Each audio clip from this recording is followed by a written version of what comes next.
Get ready, Staten Island. The Ferry Hawks host the Hagerstown Flying Boxcars. Tonight at 7 p.m., it's soccer night, and kids glow around the bases postgame. Saturday at 6:30, it's Broadway night with postgame fireworks and Broadway rave. Sunday at 1:30, it's Military Appreciation Day, and the kids run around the bases. A great day out for the entire family. Kids run the bases after every Sunday home game. Want the best seats all season? Get more Ferry Hawks for only $63. Visit ferryhawks.com now to lock in your seats. The Larry Kudlow Show on the Red Apple Podcast Network. So the Pakistani Prime Minister Sharif said that the deal could be signed in the next 24 hours. And the Iranians have not made that pledge yet, so it's very hard to know. But we may be getting close to some kind of memo of understanding. Let's talk about this. We've got two experts, Mike Sarraille, who is a U.S. Navy SEAL, retired, a great patriot, great friend on the TV show, I might add. He's Chief Town Officer of Overwatch Mission Critical. He's on Fox Nation, leadership speaker, great patriot. Alex Gray, old friend, CEO of American Global Strategies, is former Chief of Staff under Robert O'Brien, the National Security Council and the White House. So two people who know, and we have to be tough about this. I'll start with Mike Sarraille. Mike, what's your instinct here? What does it tell you? I mean, so much of this, the White House is insisting that there's verification built into this. No money will change hands unless and until Iran meets a number of performance metrics or incentives. But of course, in the past, Iran has never lived up to anything. What are you thinking about this? Yeah, Larry, thank you for having me. I think you said it. Verification is the deal. Everything else is just performative, or what we could call ceremony. Ultimately, a bad deal says Iran promises, and a serious deal says Iran cannot. But the main three things are very well understood conditions under strict timelines, and then harsh consequences if they don't meet it. But ultimately, from all the reporting and from what I've read, this deal is to reopen the straits. So this is not peace. This is a ceasefire, and it's pushing the nuclear dismantlement into the next 60-day window. And that's where we give a little bit of luxury for Iran to flip up the chessboard. And so that's where we've got to be extremely careful. We know they have, over the past few decades, really perfected the art of strategic delay. And so that's got to be the main focus of the Trump administration, getting this deal across the goal line. Yeah, 60 days. You know, Alex Gray, 60 days is what they're talking about. So, you know, I want Iran to behave for a couple of years before I'd give them any money at all. I don't guess that's going to happen. But, I mean, how can you trust them? I don't want to give away my view. I don't really have a view on this. I'm sort of calling balls and strikes as I see them. And as Mike said, it's whatever we've been reading. And I know I have a little push from some of the people in the White House, but I'd like this to end. But there's a part of me that doesn't want it to end, Alex. You know, coercive diplomacy. I don't know who coined that term, but I would have taken out their infrastructure before I did anything. Anyway, Alex Gray, what are you thinking here? Yeah, Larry, I'm in a similar place as you are, with the caveat that I'm sure you share, that the difference between past negotiations and this negotiation is Donald J. Trump. And the fact that we have a president who, since 2015, has been unequivocal that Iran will not have a nuclear weapon. That gives me a lot of confidence that he's judging it through that lens as he's looking at what an MOU looks like. The other thing, Larry, and this is what is most important to me as we think about 60 days and onward, the U.S. Navy's blockade cannot be allowed to in any way diminish. We must maintain that blockade. That is the way that we are, over the long term, going to be able to have leverage over a nuclear negotiation, over Iran reneging, as they often do, on their commitments. It is only that blockade that has been so effective, that has rerouted their supply chains, that is slowly under the radar, under the U.S. media's level of attention. It is causing social unrest and dislocation. We have to keep that blockade. We have to keep forces in the region so that there is a credible deterrent if Iran decides to do its usual pattern of behavior. I've seen some of the reports that the blockade will be taken down if the strait is opened up. And like you, I think they have to earn that over a period of time. And that goes to Scott Bessent's, Treasury Secretary Bessent's operation, Economic Fury. We've taken away all of their offshore money. We've frozen all their bank accounts. In other words, the monetary side of this is so important because they are going broke. There's no question about that. And if the president ever bombed their infrastructure, they have no way to rebuild that. I mean, literally, the place couldn't function, I guess. Mike Sarraille, am I right about that? I mean, if he took out the tunnels, bridges, energy, power, they wouldn't be able to function, and they have no money to rebuild. Both you and Alex are absolutely correct. Right. And Alex is absolutely right. The pressure is what will force compliance in a very rapid timeline. So you cannot remove the blockade. You cannot lift sanctions. You cannot unfreeze assets. If you do, it is a drip effect as conditions are met. But, to your point, Larry, and guys, I hate to say this, I just have this visceral hatred for the IRGC. And that's given my past. I would have done the same thing. I would have hit their infrastructure. What I think President Trump was thinking about, and it is his empathy of the Persian people and their ability to rebuild if they ever take down this regime. And that would have caused, in his eyes, undue hardship. But in the greater scheme of things, would it have been the thing that finally brought this IRGC regime down? Just seems like we just went a little too soon, but there's a lot I don't know. Alex, is this Sharif, the Prime Minister of Pakistan? Is he pro-American, anti-American? I mean, Pakistan harbored Osama bin Laden for all those years, and they knew damn well that he was there before we finally pulled him out and killed him. But, I mean, is this guy Sharif, is he for America or against America?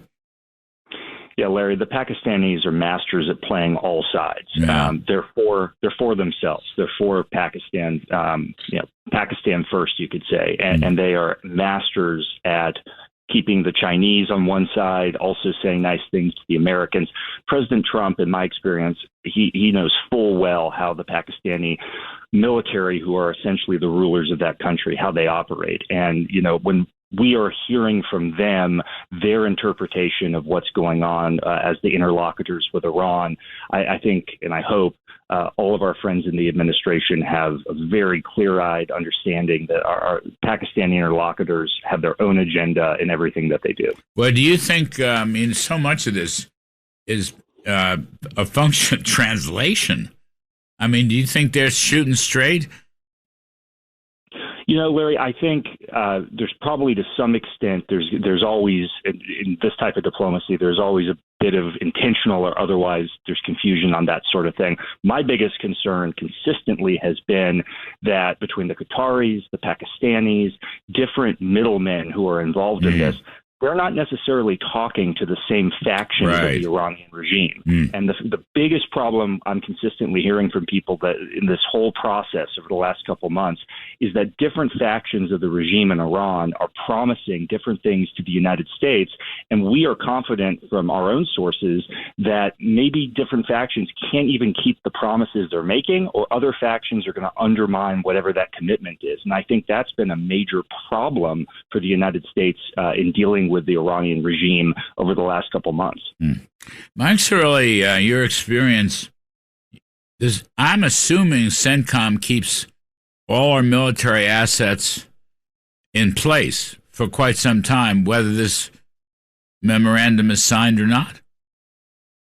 I would agree. And to Alex's early point with the blockade, it's the same thing. You keep the troops in place as well. That is a pressure level. So you have the economic pressure level, you have the military pressure level. I would not be surprised, guys, that if in 30, 60 days, we see a few strikes to maintain that pressure on Iran. But, Larry, I've got to bring this up, which was interesting, is that Israel was not party to this reported memorandum. Right. And, Netanyahu saying that Israel will not be bound by it. So it doesn't totally close sort of the regional war file because they're going to maintain security troops in Lebanon, Syria, and Gaza. So there's still a lot that needs to be figured out within the greater architecture of this deal and ultimately what happens with the Middle East with the Abraham's Accord 2.0. So that's an important point because part of the deal says they have to cease and desist their state-sponsored terrorism, but nothing specific about Israel, Hezbollah, Lebanon, Hamas, et cetera, which is so much a part of this. And we don't know. And the other thing, Mike, is the decapitation strategy, which was kind of spearheaded by Israel. They may have to strike again. And, God bless them if they do. I hate to say that, but that's my view. Yeah, there are multiple strings of cancer throughout this body we know is the Middle East.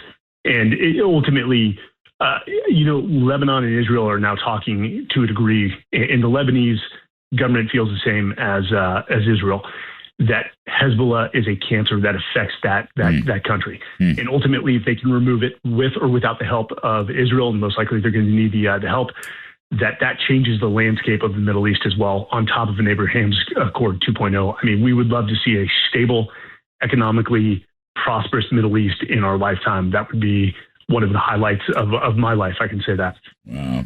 All right, fellas, if you just bear with me, I got to take a commercial break just real quick. Folks, we're talking to Alex Gray, CEO of American Global Strategies, former chief of staff of the National Security Council in the White House, and Mike Sarraille, retired U.S. Navy SEAL and all-around fabulous American patriot. I'm Kudlow. We'll be right back. The biggest stage in world soccer is days away, and every goal changes everything. And now FanDuel's giving you a reason to root for every single one. Introducing Every Goal Pays. Bet on a match and get bonus bets for every goal scored in that match. Oh, that's right. More goals means more bonus bets, and all you have to do is turn on your token. Visit FanDuel.com and get started now. Let there be goals on FanDuel. 21 plus select states for Kansas in affiliation with Kansas Star Casino. 18 plus DCKYWY. Gambling problem? Call 1-800-GAMBLER. 1-800-MY-RESET. 888-789-7777. Visit ccpg.org/chat. Connecticut. Visit mdgamblinghelp.org. Maryland. Visit gamblinghelplinema.org. Call 800-327-5050. Massachusetts. Call 877-8-HOPE-NY. Text HOPE-NY in New York. Call 877-770-7867. Louisiana. Visit FanDuel.com. Get started now. Let there be goals this summer on FanDuel. And we're talking about this so-called Islamabad Memorandum of Understanding, which could be the beginning of the end. Now, there'll be a lengthy discussion, 60 days or more, of the details and technical aspects of this thing. But most of the red lines, actually all the red lines, are in it, if reports are to be believed. We're speaking with Mike Sarraille, retired U.S. Navy SEAL. Mike, what's your Fox Nation? You have a Fox Nation show. I do. Heartfelt. It's called The Unsung of Arlington, and we tell the stories of extraordinary Americans who made the ultimate sacrifice on our behalf that are laid to rest in Arlington National Cemetery, which, Larry, I know you've been there. Yep. One of the most beautiful pieces of land within this great country. You bet. It is beautiful. It's heartbreaking, but it's beautiful. You're right. Yeah. People that made the ultimate sacrifice. And we've got Alex Gray, as former chief of staff of the White House National Security Council under Robert O'Brien. Now, Alex is CEO of American Global Strategies. I think part of the time I worked for Alex Gray. I don't know. I have to figure out those lines of communication. Many things that I do that I don't really understand. Mike Sarraille, I wanted to ask, it's really a military question. I think the president was looking very carefully at bombing Karg Island, the economic depot, the oil depot of Iran, which would have been a killer. But many people said he just couldn't do it. You'd have to have troops on the ground and so forth.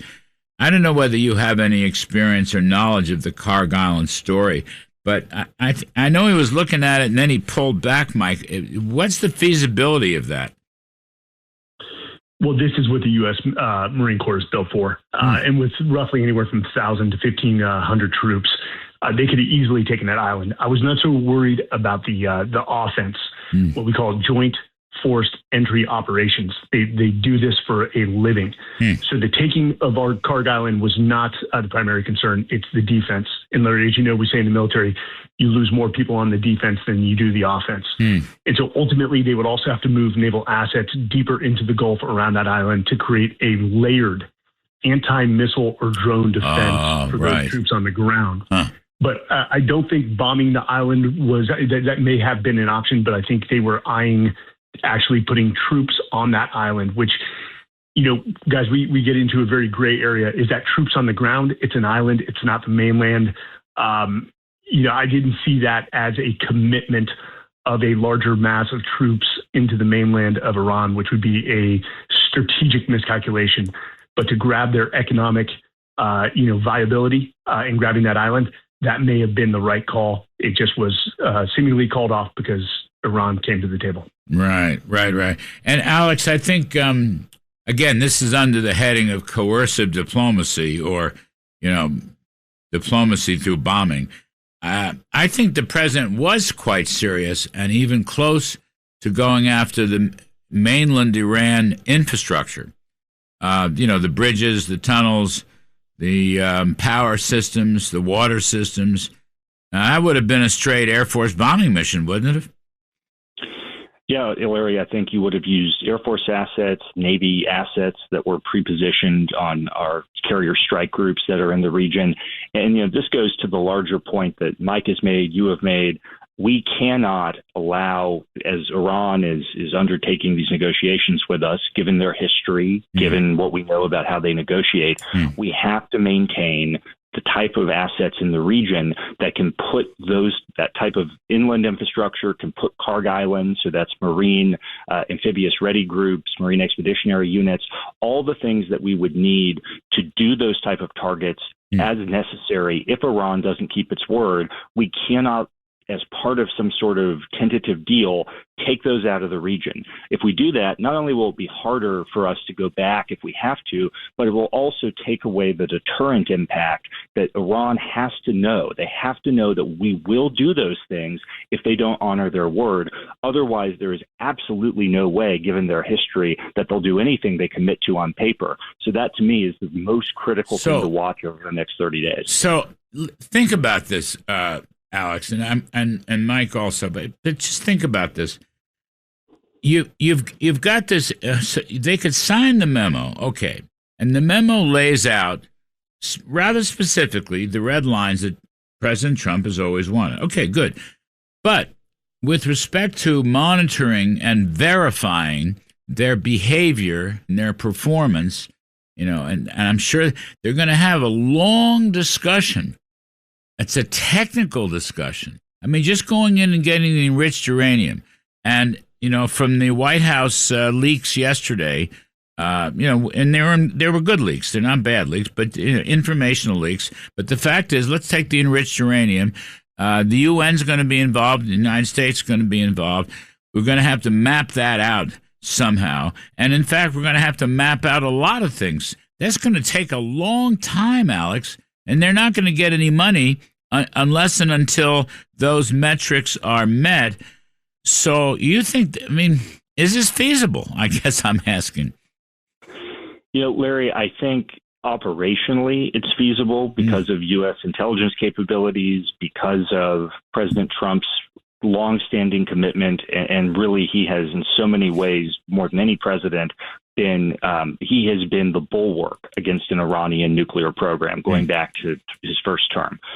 So I think we have a better chance of doing this than I would have said at any other time. However, I do think the biggest problem here is that while this is all going on, the Iranian regime is going to be fighting factionally over who's going to be driving the future of that country. And the IRGC, my bet would be the IRGC comes out ahead. They have the guns and they have control of most of the economy. People forget they're a mafia, they're a mafia as well as a fanatical paramilitary. And I have every reason to think at the end of the day, the IRGC comes out ahead and they have no incentive to comply with anything. And that's why we have to keep this credible deterrent in the region, because of the IRGC. And Mike's really you're going to have, quote, boots on the ground. I mean, it's specified in this with respect to the enriched uranium operation, whatever that is. But we're going to destroy it or remove it and transfer it. I don't know, maybe to Oak Ridge, Tennessee. There was a story in the paper that Steve Witkoff and Jared Kushner had visited Oak Ridge and had walked through some of the protocols with those folks. But we're going to have a group of people on the ground, right? I mean, that's unavoidable. There's no other way other than to force compliance, and so that is, think about it's a construction project in enemy territory, and so the devil is going to be in the details, and also reducing the risk to troops, making sure that there is a white space, as we refer to it, that is miles from the areas in question for the recovery. It's a complex operation. I will say that our JSOC forces, the same forces that went in to get the 2 down pilots out, are capable of this nuclear recovery mission, but it is complex and it would be a lengthy period of time on the ground. Mike, we're going to have to call you back in action. America needs you. We have to call you back in. One hip replacement. I'm still in great shape. I'm ready for when the president calls me. I'll bet you are. It's fantastic. Mike Sarraille is a retired U.S. Navy SEAL among his many, many credits. And Alex Gray. Alex, you're an Army guy, aren't you? No, Larry, just worked alongside the military my whole career. All right. Former National Security Chief of Staff. Thank you for the rundown, folks. I'm Kudlow. We're going to take a break and then look at the economy after this.